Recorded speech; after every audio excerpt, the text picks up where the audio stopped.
کہ رمضان میں جنت کی کیا حالت، کہا جنت کے سارے دروازے کھول دیے جاتے، جتنے بھی دروازے، اس لیے کہ اللہ کو اس مہینے میں اتنے سارے آدمی جنت میں داخل کرنا ہے کہ فرشتوں سے کہا گیا سارے دروازے کھول دو، ایسا نہ ہو کہ رش ہو جائے، ایسا نہ ہو کہ کراؤڈ زیادہ ہو جائے، تو کیا نتیجہ ہوگا کہ جو بیچارہ آخر میں آیا ہے اس کو داخل ہونے میں دیر لگے گی، نہیں سارے دروازے کھلے ہوں، ایک وقت میں سب چلے جائیں۔ اور پیغمبر کا وہی خطبہ چل رہا ہے جس کا نام ہے خطبہ استقبال رمضان، رمضان کے استقبال کا خطبہ، اور پیغمبر ارشاد فرماتے ہیں کہ یہ وہ مہینہ جس میں اللہ جہنم کے سارے دروازے بند کرا دیتا۔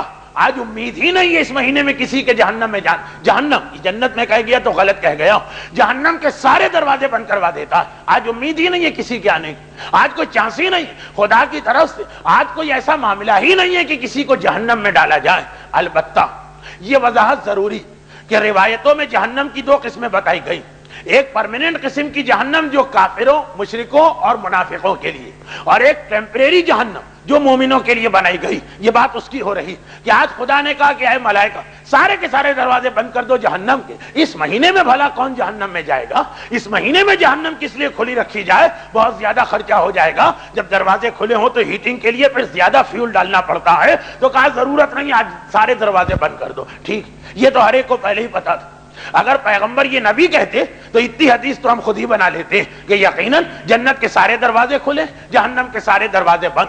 اب اس کے بعد حدیث کا جملہ سنیے، پیغمبر یہ اعلان کرنے کے بعد کہ آج جنت کے سارے دروازے کھول دیے گئے اور ایک دن کے لیے نہیں، چاند رات تک، جہنم کے سارے دروازے بند کر دیے گئے اور ایک دن کے لیے نہیں، پورے مہینہ، پیغمبر نے کہا لیکن تم ایسا کوئی عمل نہ کرنا کہ جنت کا کھلا دروازہ تمہارے لیے بند ہو جائے اور جہنم کا بند دروازہ تمہارے لیے کھولنا پڑے۔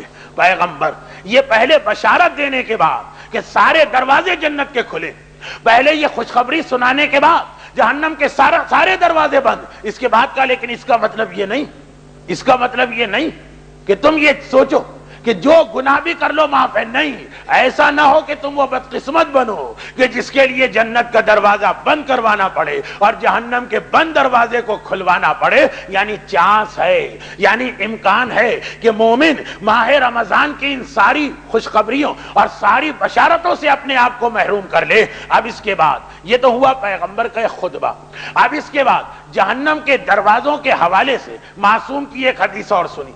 یہ حدیث بھی بڑی عجیب، بلکہ شاید آج جتنی حدیثیں بیان کی گئی ان میں یہ سب سے عجیب حدیث، اور وہ حدیث کچھ یہاں سے شروع ہو رہی کہ معصوم ارشاد فرماتے ہیں کہ ماہ رمضان جہنم کے سارے دروازے بند ہوتے ہیں، لیکن یہ جو جہنم کے دروازے بند ہیں، ایک سوال یہ ہے کہ دروازے کون بند کرتا، یہ آخر کس کی ڈیوٹی؟ آپ کہیں بھی جاتے ہیں آپ نے دیکھا کہ فلاں امام باڑہ ہے دروازہ بند، مسجد ہے دروازہ بند، کمیونٹی سینٹر ہے دروازہ بند، تو آپ کو تلاش ہوتی کہ چابیاں کس کے پاس، اگر آپ کو کھلوانا یا دروازہ کھلوانا ہے ڈھونڈتے ہیں کہ کون کھولتا، یا اگر آپ آخری آدمی رہ گئے سب لوگ چلے گئے اور ذرا بھی آپ کو سینس آف ریسپانسبلٹی، آپ کہیں گے بھائی یہ کھلا ہے اس کو کون بند کرے گا۔ اب دیکھیے حدیث، جہنم کے سارے دروازے اس مہینے میں بند ہوتے، جہنم کے دروازے کون بند کرتا، اس کا نام کیا؟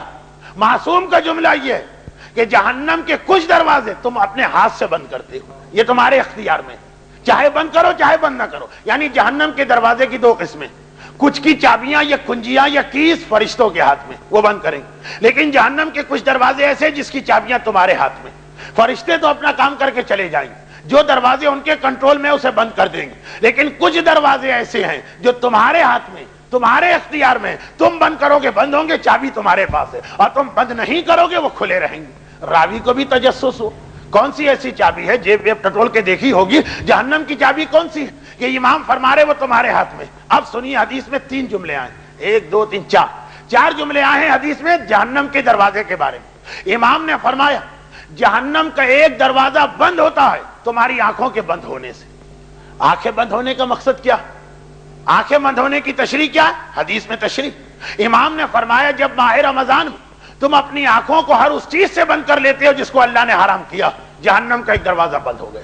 ویسے وہ دروازہ کھلا، اگر تمہاری آنکھ کھلی ہے وہ دروازہ کھلا، جہنم کے جو دروازے کنٹرولڈ بائی ملائکہ، وہ تو بند ہو گئے پہلی رمضان کو، ادھر چاند نظر آیا تالے پڑ گئے. لیکن جہنم کے 4 دروازے تمہارے لیے اور ہر مومن کے لیے. ایک دروازہ تمہاری آنکھ کے ساتھ لگا ہوا، ادھر تمہاری آنکھ کھلی دروازہ کھلا، تمہاری آنکھ بند ہوئی دروازہ بند ہو گیا. یہ دروازہ جہنم کا دار و مدار ہے تمہاری آنکھوں پر. ماہ رمضان میں بھی تمہاری آنکھ حرام کی طرف دیکھ رہی ہے یا حرام سے آنکھ کو بند کر لیا. سڑکوں پہ آنکھیں بند نہ کیجیے گا ورنہ آپ خود ہی غائب ہو جائیں گے. لیکن جو چیزیں اللہ نے حرام کی، آج بھی ایسے لوگ شروع کا جوش رمضان کا 2 دن 3 دن 4 دن، ابھی آئیں گے ان کے گھر میں گانے کے کیسٹ، وہ جہنم کا دوسرا دروازہ. اب آپ باقی 3 دروازے خود ہی سمجھ گئے ہوں گے. امام نے فرمایا اور جہنم کا ایک دروازہ ہے کانوں سے بند ہوتا ہے، کانوں سے. تم نے اپنے کان پہ پردہ ڈالا وہ دروازہ بند ہو گیا، ادھر تم نے اپنا کان کھولا وہ دروازہ کھل گیا. دونوں کے ساتھ، دونوں ایک دوسرے سے ملے ہوئے ایک ریموٹ کنٹرول کے اوپر چل رہے ہیں. ادھر تمہارے کان کھلے دروازہ کھل گیا، کان بند ہوئے دروازہ بند ہو گیا. جہنم کا ایک تیسرا دروازہ جو تمہاری زبان سے ملا ہوا، تمہاری زبان چلی اور وہ دروازہ کھلا، تمہاری زبان پہ پہرا لگا اور وہ دروازہ بند ہوا. لیکن ہر ایک کی تشریح امام فرما رہے ہیں. حدیث روزے کے حوالے سے تو نہیں لیکن ویسے اتنی مشہور کہ بار بار مجھے یہ کہنے کی ضرورت نہیں کہ امام نے لفظ حرام استعمال کیا. آنکھ اگر حرام کے سامنے جا کے بند ہو گئی اور حرام کے سامنے جا کے کھل گئی، کان اگر حرام کے سامنے جا کے بند ہو گئے اور حرام کے سامنے جا کے کھل گئے، زبان اگر حرام چیز پہ بند ہو گئی، زبان اگر حرام چیز پہ کھل گئی، اور چوتھا یہ جہنم کا دروازہ، اس کا تعلق ہمارے پیٹ سے. کہا کہ اگر حرام سے تم نے اپنے پیٹ کو بچائے رکھا تو یاد رکھو جہنم کا دروازہ بند. اور جس وقت تم نے اپنے پیٹ کو کھول دیا، تمہارا اسٹمک، تمہارا معدہ حرام کو قبول کرنے کو تیار ہو گیا، جہنم کا دروازہ بھی کھل گیا. تو جہنم کے سارے دروازے بند. 4 دروازے ہمارے اختیار میں. جیسا میں عرض کر رہا تھا، ابھی ابتدائی جوش و خروش، ابھی لوگوں کے اندر کیونکہ رمضان نیا آیا ہوا، لیکن کچھ ہی دن گزریں گے گانے شروع ہو جائیں گے، فلموں کے کیسٹ خریدے جائیں گے، ڈش اینٹینا کے وہ سارے چینل کھولے جائیں گے جن کا دیکھنا حرام، کچھ ایسے بھی ہیں جن کا دیکھنا حلال، ایک آدھ ایسا بھی ہوگا جس کا دیکھنا مستحب، شاید کوئی ایسا بھی نکل آئے جس کا دیکھنا واجب. لیکن بات ہو رہی ہے جو حرام چینل. ابھی ذرا تھوڑی بہت احتیاط ہو رہی، افطار پارٹیاں شروع ہوں گی اور گویا پیٹ میں سے وہ حرام والا جہنم کا دروازہ کھلے گا. اب ایک بات یہاں پہ اور یاد رکھیے، جہنم کے سارے دروازے اللہ نے بند کیے، 4 دروازے ہمارے ہاتھ میں چھوڑ دیے. اچھا، اگر یہ 4 دروازے کو ہم کنٹرول نہ کر سکے تو باقی دروازوں کے بارے میں تو ہم کو نہیں پتا، لیکن ایک اصول اسلام نے اس سے ہٹ کر ہم کو دیا. اور وہ اصول کیا؟ وہ اصول یہ کہ جب بندہ مومن کے اختیار میں کوئی چیز دی جاتی اور وہ اپنے اختیار والی چیز کی حفاظت نہیں کر پاتا تو اللہ ان چیزوں کی حفاظت بھی چھوڑ دیتا جو اللہ نے اپنے اختیار میں رکھی. 4 دروازے ہمیں دیے ہیں، باقی دروازے اللہ نے اپنے ہاتھ میں رکھے.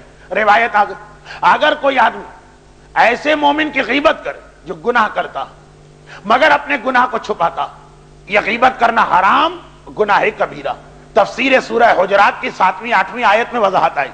لیکن اگر ایسا مومن جو اپنا گناہ چھپاتا ہی نہیں، حدیث کا جملہ کہ جس آدمی نے خود اپنے لیے شرم و حیا کا پردہ نہیں رکھا، اللہ کو بھی ضرورت نہیں ہے اس کے لیے کوئی پردہ رکھنے کی، اس آدمی کی غیبت کر سکتے ہو. اس معاملے کے اندر کر سکتے ہو غیبت، اجازت ہے. دوسری حدیث، اگر کوئی آدمی ایسا جو دوسروں کی خطاؤں کو معاف کرتا، غلطی ہو گئی معاف، خطا ہو گئی معاف، جب تک کہ معاشرے کا نظام اس سے درہم برہم نہ ہو. کچھ جگہیں تو ایسی ہے کہ جہاں پہ غلطیاں معاف نہیں کی جا سکتی، سسٹم بگڑ جائے گا. کوئی آرگنائزیشن ہوتی ہے، کوئی تنظیم ہوتی ہے، کوئی سوسائٹی کے اصول ہوتے ہیں، لیکن جو پرسنل معاملات کے اندر غلطیاں معاف کرتا، اللہ بھی قیامت کے دن اس کی غلطیاں معاف کرے گا. کہا یہ دوسروں کو معاف کرتا، میں اس کو معاف کروں. اور اگر کوئی ایسا آدمی جو دوسروں کی ایک ایک غلطی کو پکڑتا، قیامت کے دن جب اس کا نامہ اعمال آئے گا، معاذ اللہ خدا بھی ایک طرح سنبھل کے بیٹھے گا. اے فرشتوں، وہ آدمی آ گیا جس نے آج تک کسی کو معاف نہیں کیا، جس نے آج تک کسی کی غلطی کو نظر انداز نہیں کیا. اس کا نامہ اعمال بال کی کھال نکالنے والا لے کے آؤ، آج میں بھی اس کی ایک ایک غلطی کو پکڑوں گا. اور اتنی چھوٹی چھوٹی غلطیاں جتنی یہ دوسروں کی غلطیاں پکڑ رہا. حدیثوں کا ایک سلسلہ، تفسیر بعد میں آ جائے گی، لیکن خلاصہ یہ کہ جب معاشرہ ایسا بن جائے، جب نظام دعا جو رمضان کے سلسلے کی آخری بات رہ گئی جو کل کی مجلس کے شروع میں آئی. کل تفسیر شروع ہونے والی، مگر شروع میں 10 منٹ دعا کے حوالے سے، اس لیے کہ روزے کا دعا سے بڑا گہرا تعلق ہے. فی الحال آخری بات دعا. اللہ نے کہا میں تمہاری ہر دعا قبول کروں، لیکن دیکھا کہ ایک مومن خود کوئی کوشش کر ہی نہیں رہا، کوئی کام ہی نہیں کر رہا. اللہ قبول کرے گا، اللہ قبول کرے گا. تو اللہ اس کی دعا اس کے حوالے کرتا، یا خود ہی اپنی دعا قبول کرواؤ، میرے پاس آنا بالکل بیکار۔ تو ایک اصول کیا بن رہا کہ جو چیزیں اللہ نے ہمارے کنٹرول میں دی، جب ہم اس کی حفاظت نہیں کر پاتے تو اللہ کہتا ہے باقی چیزوں میں کیوں حفاظت کروں؟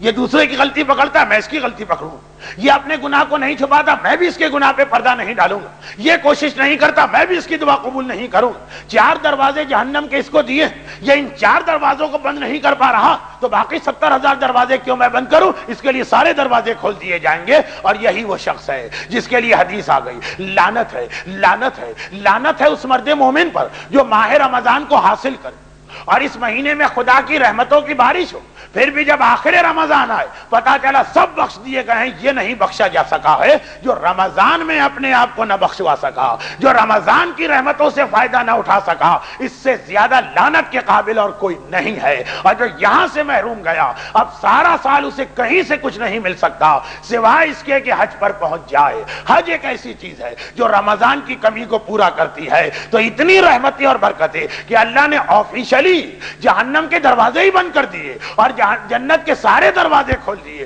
پھر بھی اگر ہم محروم رہیں تو ہم سے زیادہ بدقسمت اور کون ہو سکتا ہے؟